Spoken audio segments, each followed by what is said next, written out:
Pak.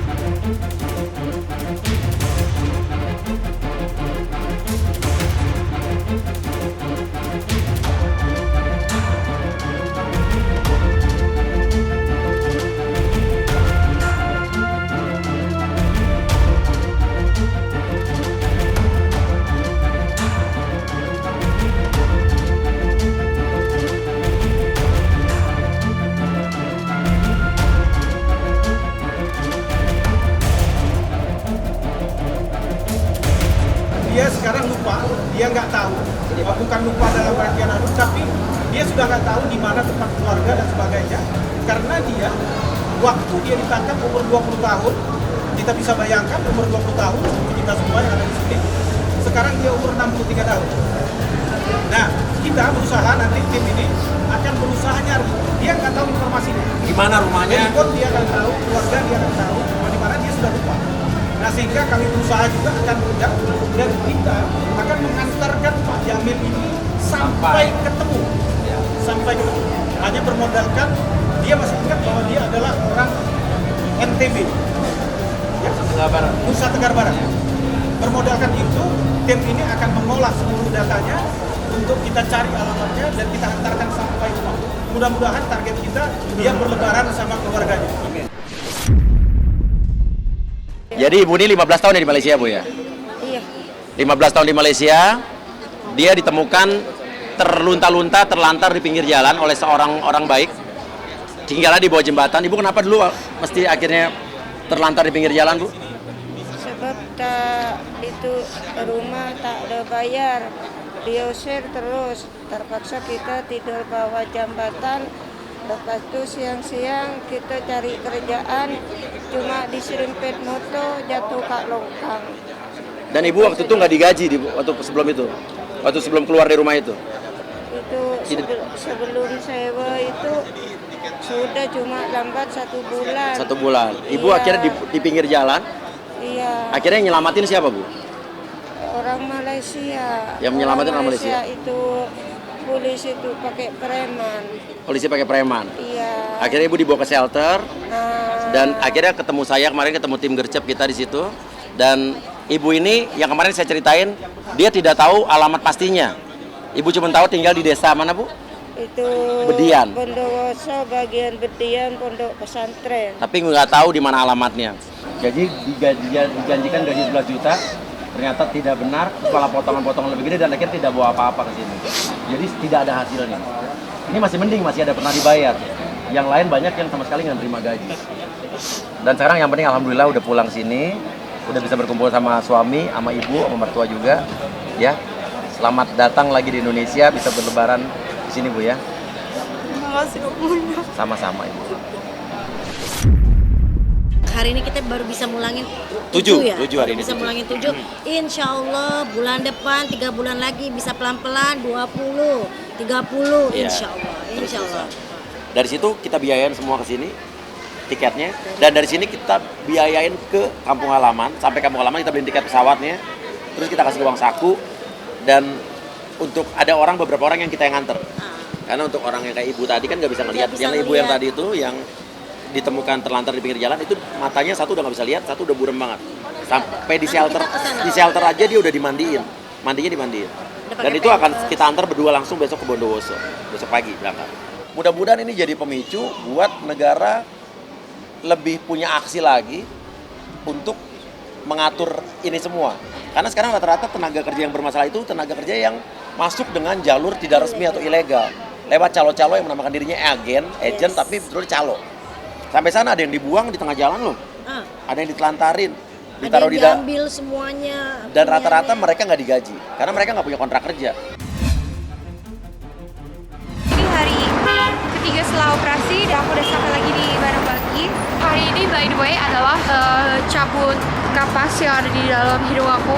Aku nggak tahu kayak gimana rasanya. Kita lihat aja, aku deg-degan. Soalnya aku udah gak sabar pengen nafas lewat hidung. Dan ini kan aku nafasnya lewat mulut. Jadi ngomongnya kayak gini. preview kebengkakan ini muka aku nggak aneh banget bau banget lagi, aku kayak gadis-gadis imut. Sebenarnya sih kayak kemarin tuh sebelum dia berangkat ya dia galau banget, kayak sempet nangis gitu, sempet kecewa juga gitu. Maksudnya ya gimana ya, kalau sebenarnya kan ya gitu kan, kayak yang tadi saya bilang, kayak ya ini kerjaan gitu, kerjaan buat Jedar, dan ya masa sih mesti sampai gitu loh. Cuma ya udahlah gitu. Tapi sekarang ya dia udah terjadi, udah jadi. Ya saya cuma bilang sama dia, ya lu harus syukurin, harus apa ya, bagus jadinya sih, nggak jelek. Iya, hidungnya bagus sekarang, jadi kayak naik gitu. Bukan buat jadi intinya gini, apa namanya, tadinya kan si Jedar ini tuh berusaha untuk kayak ya nggak mau diekspos gitu kan. Tapi ya saya bilang nggak masalah ya, saya rasa gitu kan, itu pilihan setiap orang. Mau melakukan apapun, itu haknya setiap orang mau melakukan apapun untuk dirinya, untuk dia ngerasa lebih cantik, lebih pede, atau untuk ngebenerin rongga pernafasan apa itu udah urusannya orang. Jadi dan dia kemarin kan kayak tutupin gitu, saya bilang nggak perlu, saya rasa sih, ya kan. Dia juga nanya sama saya, dia sampai video call juga, terus kayak saya bilang nggak usah, menurut saya it's okay gitu. Dan mungkin juga buat dia bisa sharing ke pastinya juga ada lah ya yang di Indonesia ini yang mau melakukan hal itu gitu. Bukannya menganjurkan, tapi tuh kalau mau kan bisa lihat contoh-contoh yang udah, oh ini bikinnya di sini gitu kan. Terus dia, oh ini bagus, ini enggak gitu. Maksudnya bisa sharing juga. Oh, balik lagi kesenangannya orang masing-masing, ya kan.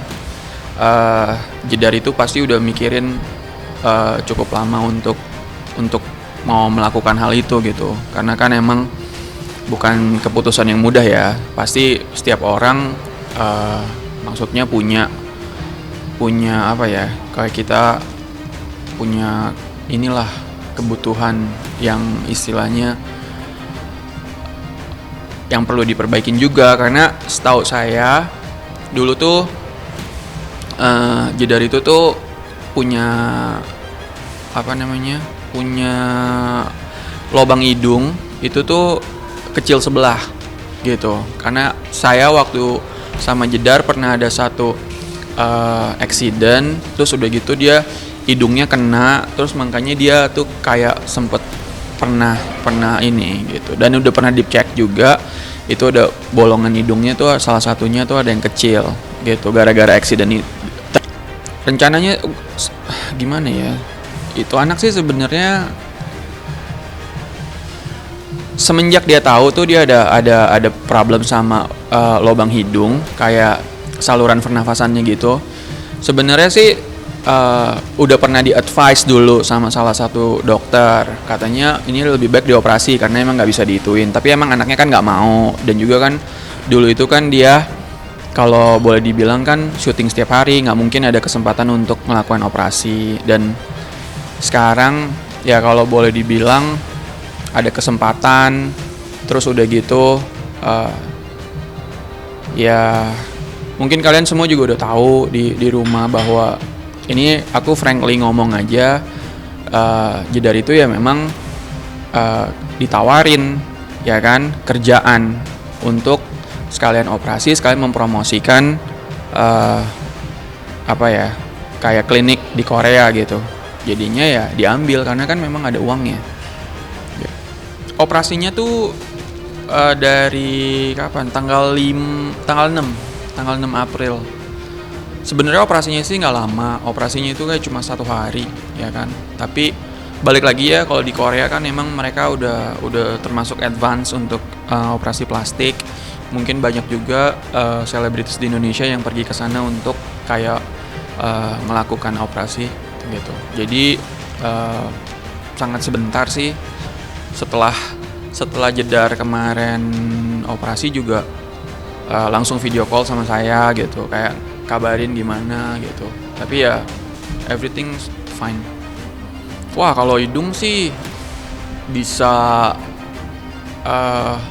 kalau mau bener-bener sampai kempes banget sih kayaknya sebulan kali, ya kan? Mustinya ya. Tapi sih saya yang lihat sekarang sih udah nggak terlalu bengkak sih, iya yang saya lihat ya. Ya, terima kasih untuk Bapak Menteri dan para dirjen yang telah menyediakan waktu.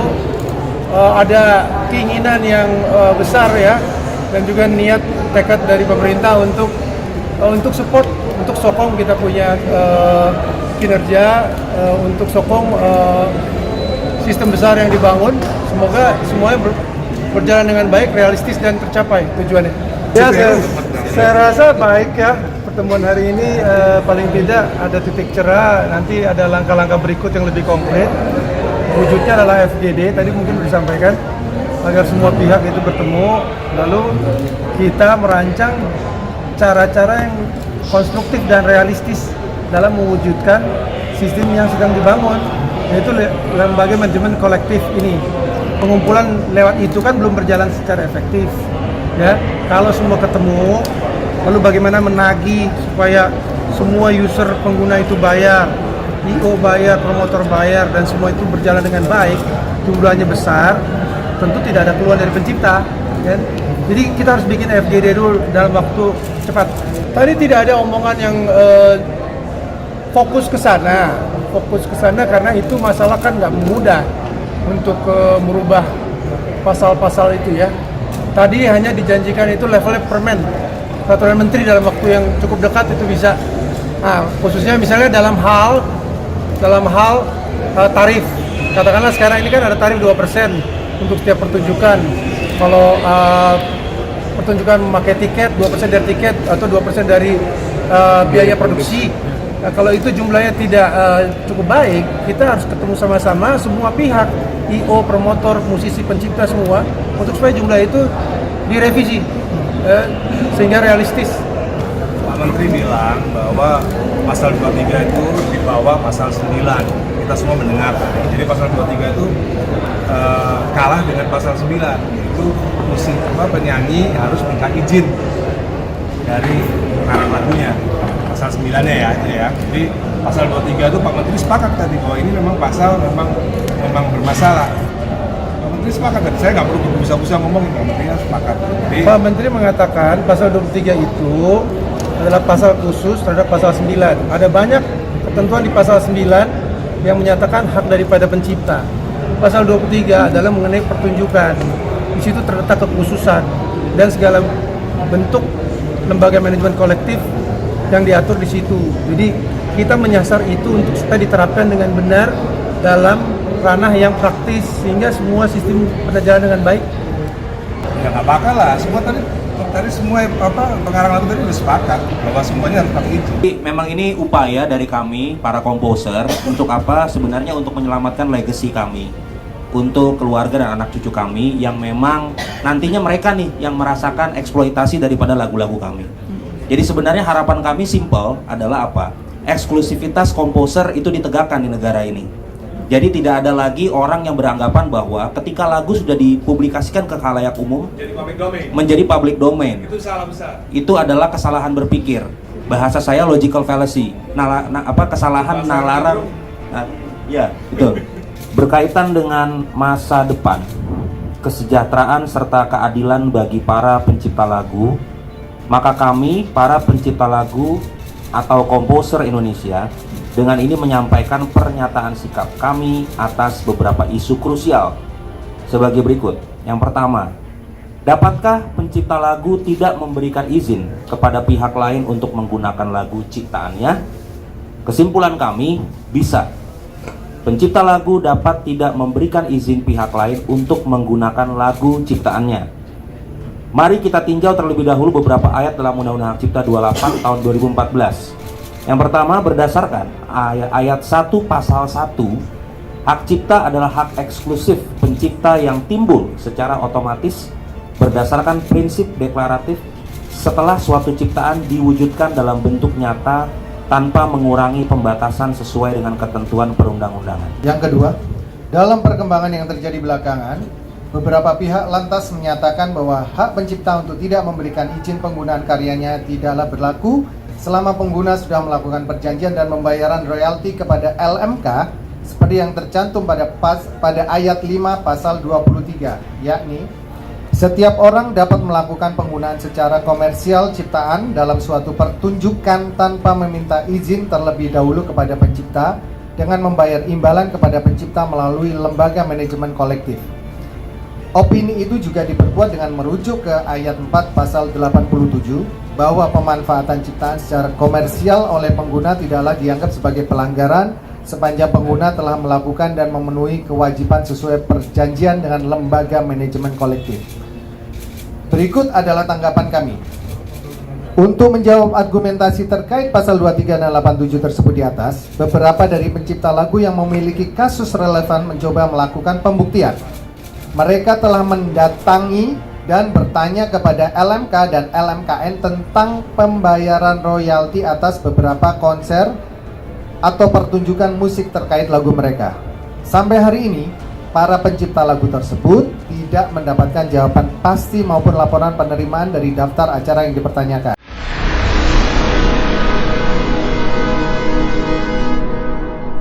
Jadi jangan lupa untuk subscribe Cumi Cumi.